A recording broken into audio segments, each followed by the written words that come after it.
Hello students, வணக்கம். Welcome to PSZ Chemistry Channel for Easy Learning.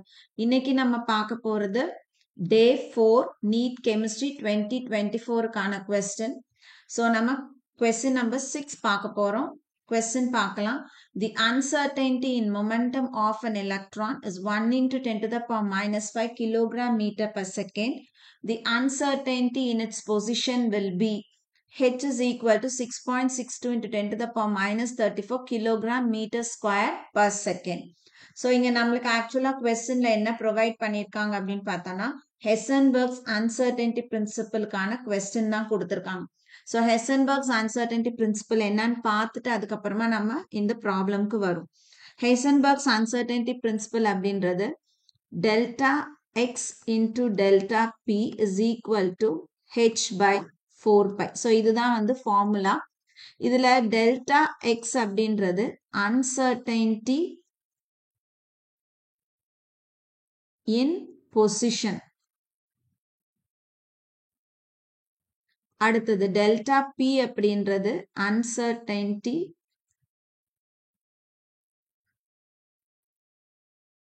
in momentum. இந்த momentum நம்ம எப்படி எழுதுவோம் அப்படின்னா uncertainty in momentum delta p is equal to m into delta v. So m அப்படின்றது mass, delta v அப்படின்றது uncertainty in velocity. So usually இந்த uncertainty principleல நம்மள எதை வேணாலும் கண்டுபிடிக்க சொல்வாங்க. ஏதாவது ரெண்டு கொடுத்துட்டு ஒன்னு calculate பண்ண சொல்லுவாங்க. uncertainty in position calculate பண்ண சொல்லலாம். அல்லது டைரக்டா in momentum, uncertainty in momentum calculate பண்ண சொல்லலாம். அப்படி இல்லைன்னா uncertainty in velocity calculate பண்ண சொல்லுவாங்க. So ஒரே ஃபார்முலா தான், நம்மளுக்கு என்ன கண்டுபிடிக்கணுமோ அதுக்கு தகுந்த மாதிரி கொஞ்சம் ஆல்டர் பண்ணிக்க போறோம். h அப்படிங்கிறது Planck's constant. So, questionல எப்போதுமே இது கொடுக்கணும்னு அவசியம் இல்லை. சில நேரங்களை தந்திருப்பாங்க, பல நேரங்களை தரமாட்டாங்க. இங்க கிவன் கொடுத்துருக்காங்க நமக்கு. ஸோ கொடுத்துருக்காங்கன்னா அதை அப்படியே வச்சு அப்ளை பண்ணிக்கலாம். இல்லை அப்படின்னா நம்ம வேல்யூ கண்டிப்பா ஞாபகம் வச்சுக்கணும்.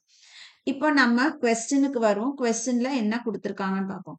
Uncertainty in momentum of an electron is.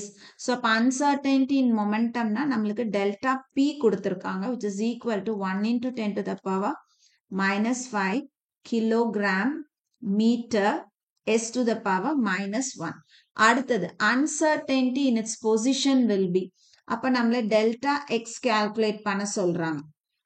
Given வந்து h is equal to 6.62 into 10 to the power minus 34 kilogram meter square s to the power minus 1. இப்ப நம்ம என்ன பண்ணுவோம் அப்படின்னா substitute பண்ணுவோம். ஃபார்முலால substitute பண்ணி கண்டுபிடிப்போம். So ஃபார்முலா என்ன நமக்கு delta x into delta p. So delta x into delta p is equal to h by 4 pi.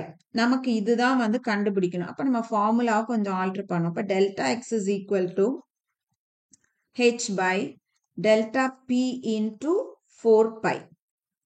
இப்போ எல்லாத்தையும் substitute பண்ணும். h is equal to 6.626 into 10 to the power minus 34 kilogram meter square s to the power minus 1 divided by delta p 1 into 10 to the power minus 5 kilogram meter s to the power minus 1 into 4 into pi க்கு 3.14. இப்போ நம்ம எல்லாத்தையும் cancel பண்ணும்.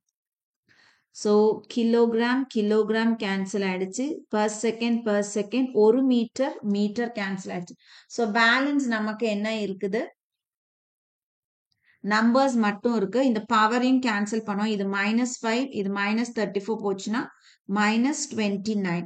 So, இப்ப நம்மளுக்கு balance இருக்கிறது பார்த்தோம் அப்படின்னா 6.626 into 10 to the power minus 29 divided by 4 into 3.14. So, இதுல நம்ம 2 tables வச்சு cancel பண்ணலாம். இதையும் cancel பண்ணலாம். இது 2 times.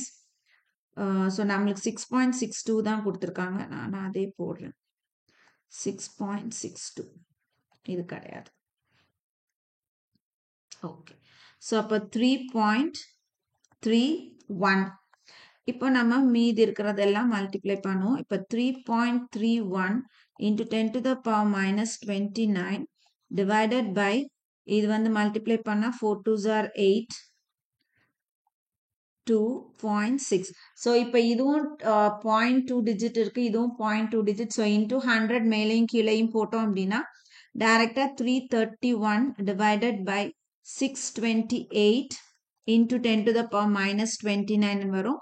இப்போ நம்ம டிவைட் பண்ணுவோம். 628 divided by 331. So 0.0. 6 5s are 30. So இந்த இடத்துல 3310 கொடுத்திருக்காங்க. அப்போ நம்ம வந்து 5 times போட்டோம் அப்படின்னா 5 times போட்டோம்னா 8 5s are 44. So carry 4 10 14 1 30 31. So இங்க 0, இங்க 11 times, இங்க 2. So 2 minus 1 1, 11 minus 4 வந்து 7. So 1700 வருது. So 1700 னா 2 times போடலாம். 2 times போட்டோம்னா 8 2s are 16 1, 2 2s are 4 5 12. So இது வரைக்கும் போதும். இப்போ நம்ம ஆன்சர்ல பார்த்தோம் அப்படின்னா நமக்கு எல்லா இடத்துலையுமே இப்போ 5ல தான் வருது. ஸோ 5.5 பாயிண்ட்னு தான் கொடுத்துருக்காங்க. ஸோ நம்ம இங்க முதல் நம்மளுக்கு வந்த ஆன்சர் எழுதும் 0.52 into 10 to the power minus 29. இப்போ நமக்கு ஆன்சர் வந்து 5 பாயிண்ட்ல வரணும். அப்போ நம்ம என்ன பண்ணணும், டெசிமலை தள்ளணும்.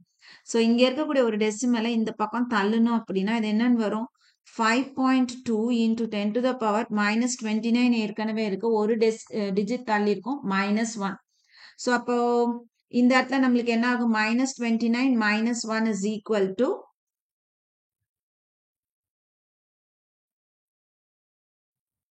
it is equal to 5.2 into 10 to the power minus 13 வரும். ஸோ இதுதான் நம்மளோட டெல்டா எக்ஸ். ஸோ அந்த டெசிமல் பாயிண்ட்ல தான் நம்மளுக்கு ஆன்சர் வந்து மாறும். சரியா? ஸோ ஆன்சர் வந்து நம்மளுடைய option A 5.27 into 10 to the power minus 30. சரியா? ஸோ இந்த இடத்துல நம்மளுக்கு வந்து ஏற்கனவே -29 இருக்கு. 0.52 ஒரு டிஜிட் ஒரு டெசிமல் முன்னாடி தள்ளனோம்னா 5.2 into 10 to the power minus 30 நம்மளுக்கு ஆன்சரா வரும். ஸோ இந்த ப்ராப்ளம் உங்களுக்கு புரிஞ்சிருக்கும்னு நினைக்கிறேன். அன்சர்டனிட்டி பிரின்சிபல் வந்து நீட் பாயிண்ட் ஆஃப் வியூல நம்ம வந்து சால்வ் பண்றதுக்கு ரொம்ப ஈஸியான ஒரு ப்ராப்ளம். ஏன்னா ஃபார்முலா ரொம்ப ஈஸி, ரொம்ப காம்ப்ளிகேட்டடான நம்மளுக்கு இதெல்லாம் கொடுக்க மாட்டாங்க. ஸோ கிட்டத்தட்ட டைரக்டா நம்ம வந்து ஃபார்முலால வேல்யூ சப்ஸ்டியூட் பண்ற மாதிரி தான் வரும். ஸோ இது கண்டிப்பா உங்களுக்கு யூஸ்ஃபுல்லான வீடியோவா இருந்திருக்கும்னு நினைக்கிறேன்.